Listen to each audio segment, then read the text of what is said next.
Up on Mountain News this morning, Governor Andy Beshear spoke with the flood victims in Perry and Knott counties. Plus, a Floyd County water company is facing setbacks as they work to restore water for their customers. Dedicated to Eastern and Southern Kentucky, this is WYMT Mountain News this morning. Good morning. My name is Amelia Lee here with you on this Thursday, February 27th. We are so close to March at this point, and we are also so close to 6 o'clock this morning, which means it's time to check in with meteorologist Megan Dusmall for a look at your weather this morning. And Megan, we've been talking about that rain now because that was a shock to me, and I think other folks listen more closely than I do because I was very shocked about this rain. So what's on the docket for our weather today? Well, we have a little bit of a morning chance of rain, and it's moving through right now. It's looking between light to moderate for most places in the region, but some areas are seeing some of that moderate to heavy rain. Let's zoom in to a couple of those cities as we travel a little bit more towards the southwest, seeing some moderate to heavy rain as you're going towards portions of Somerset, Mount Victory, and Burnside. Now we'll move a little bit more towards the east, towards portions of Pine Mountain, and just to the right, to the east of Cutskin, we're seeing some more of that heavy to moderate rain. And then some more as you're traveling a little bit more towards the north in Millard, Elkhorn City, and Hellier. We'll continue to watch that move through the next couple hours, clearing out by the time we get to the midday. But we're not done with the rain just yet. We have more this evening, unfortunately. Here's a look at those current temperatures, though, because it's warm to start off your day, so you won't need a coat. But of course, make sure you grab that raincoat. You'll need it. We're looking in the 50s and 60s as you're traveling more towards the south, and high temperatures for the day as you're going into the afternoon. Will not see the 60s, mostly looking in the 50s, and see some upper 50s as you travel more towards the south. Here's how the next couple of hours will play out. You'll see the rain chances clear out, looking at cloudy skies in the midday hours, partly cloudy in the afternoon, but then the rain picks up this evening with some chances of some scattered thunderstorms. Amelia. All right, thank you, Megan. Well, Governor Andy Beshear made a couple of stops in the mountains yesterday afternoon, providing updates for people who were impacted by the recent flooding. WYMT's McKinley Calandrino was there.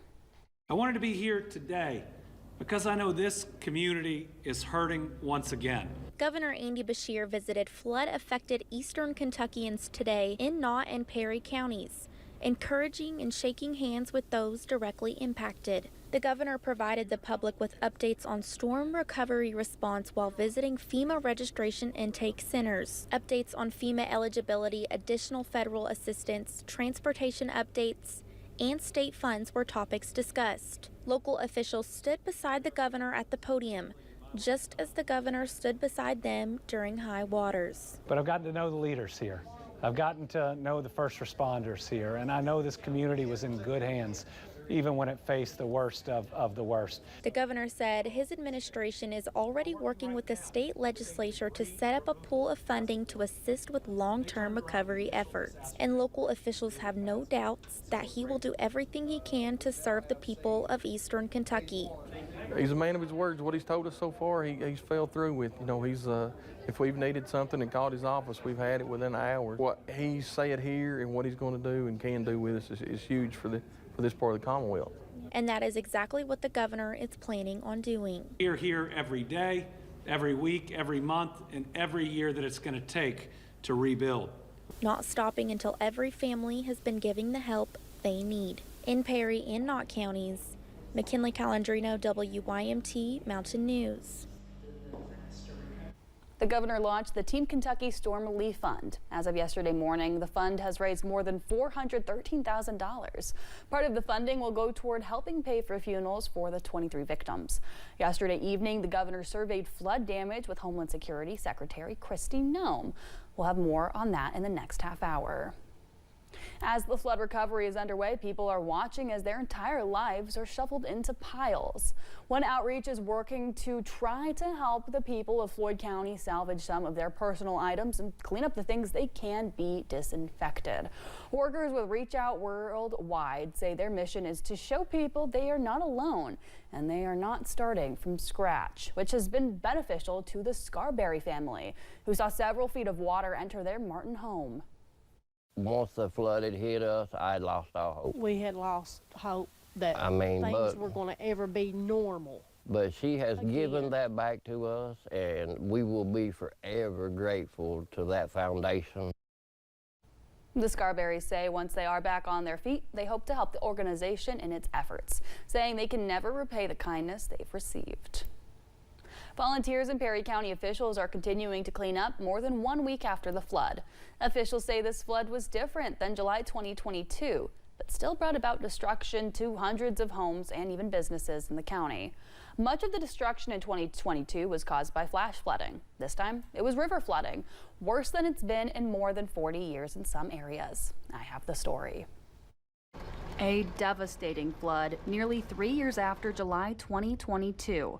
But this time, officials in Perry County were able to prepare before the water washed through the region. You know, you don't get through these because of one or two individuals. You get through this because of your team and your people. Officials are not the only ones working to clean up for the second time. Folks from all over the country and Kentuckians alike are coming together with cleaning supplies and high spirits in this time of crisis. They weren't waiting for relief or the government to come in. It was neighbors knocking on neighbors like, how can I help you? And that's just a beautiful thing to be a part of. Olivia Thompson lives in Knott County but is spending her time volunteering in Perry County. She says she felt called to serve after finding the volunteer group Crisis Response International. When I had to evacuate, I came back to all the devastation and I just didn't know how to get out and help until I found them on Facebook. But the work is not finished yet. Every day there are sidewalks to be shoveled and mud to be cleared from the streets. We're not going to stop. You know, it's sort of like Groundhog Day. We start on one street and we keep doing it back and back, and then you come back the next day, same amount of debris out there. But we will do it until there's no debris left to throw away. Working day and night to clean up as progress continues. Mayor Happy Mobilini says local volunteers are still needed in the rebuilding efforts. City Manager Tony Eversole says the cost of this flood damage and hazard has already surpassed 2022. The Army Corps of Engineers is slowly releasing water from Lake Cumberland. Right now, the lake's elevation is over 700 feet. They're releasing a little less than a foot a day with combined hydropower and spillway releases through the Wolf Creek Dam. Anyone in the area is asked to wear a life jacket because those releases can create hazardous conditions. Congressman Hal Rogers says folks can now share their concerns about flooding and the impact it's had on their property or home. The concerns will be shared as part of the U.S. Army Corps of Engineers Kentucky River flood study after the 2022 flood. Congressman Rogers says he secured $2 million in federal funding to conduct a study along the Kentucky River and its tributaries and watersheds. Apple Red Legal Aid is ready to ensure those impacted by the recent flooding receive the legal support they need to rebuild. Flood survivors that may have lost their documents or have other disaster-related issues can call Apple Red's legal services intake hotline at 1-844-478-0099 for free legal assistance. Apple Red says they have assisted more than 1,000 flood survivors since the July 2022 flood. Water is slowly returning to parts of Floyd County as they have struggled without it for days. WYMT's Will Puckett was in the Weeksbury community where frustrations are beginning to boil over. Well, the sound of a rushing creek is the only signal of flowing water here in the Weeksbury community of Floyd County. Folks living here tell me they're nearing 2 weeks since they've had water running from their faucets. Now, they're pressing Southern Water for answers on how long it'll take for those faucets to have water running again. Caleb Fork and Beaver Creek set a soundtrack for the Weeksbury community. Only this time, it's a harsh reminder for what they don't have. We're exhausted in packing and tugging when you got to pack 24 bottles of water. For the past nearly 12 days, life here has come to a halt. Maggie Johnson and all of her neighbors unable to do daily chores and tasks because water does not flow out of their faucets. I can't wash, can't take showers, can't really cook because I don't want to do bottled water every time I have to cook. The company tasked with supplying water to the community saying floodwaters washed out lines and caused breaks across the system, and work to restore the flow doesn't happen overnight. If I was actually just turn it loose and go through Weeksbury right now, it would all be a wash and we'd have to start the whole process over again. This is the point at the corner of Kentucky 466 and Caleb Fork, where Southern Water is able to release water flow to all. Just days ago, Southern Water says someone broke into this spot and turned the water on, setting efforts back days.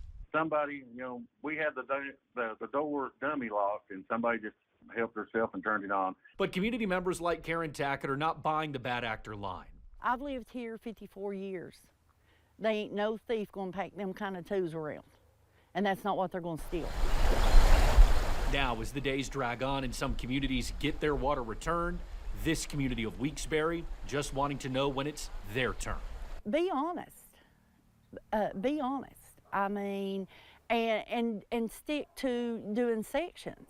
The folks here in Weeksbury say they are surrounded by folks who have water, and it seems like the water company is turned on for specific areas, but not for the Weeksbury community. They continue to ask Southern Water for answers and hope that their faucets will run with water again. In Floyd County, Will Puckett, WYMT, Mountain News. Southern Water told us a short while ago, should everything continue as planned, Weeksbury will have water service return sometime today.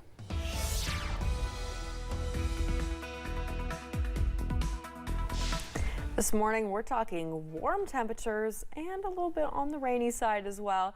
Let's take a look at those current temperatures because 60s are not what you expect to see at 6 a.m. 62 for Middlesboro and Harlan, 63 for Jacksboro, and mostly 50s for the rest of the area. We'll see those temperatures drop down as we're finishing off the morning and going into the midday hours, and by the time we head into the afternoon, you can expect these temperatures to return. We're mostly going to be looking in the 50s as we head into the afternoon. Now, unfortunately, as you're traveling towards Tennessee, you won't see the 60s like you saw this morning, or like you are seeing this morning. Here's a look at that rain right now. It's currently making its way through, seeing the heaviest of that rain towards portions of London. That's what we'll continue to track as we're going through the next couple of hours. And here's how the rest of your day will shape out. We'll see those temperatures warming up once more this afternoon.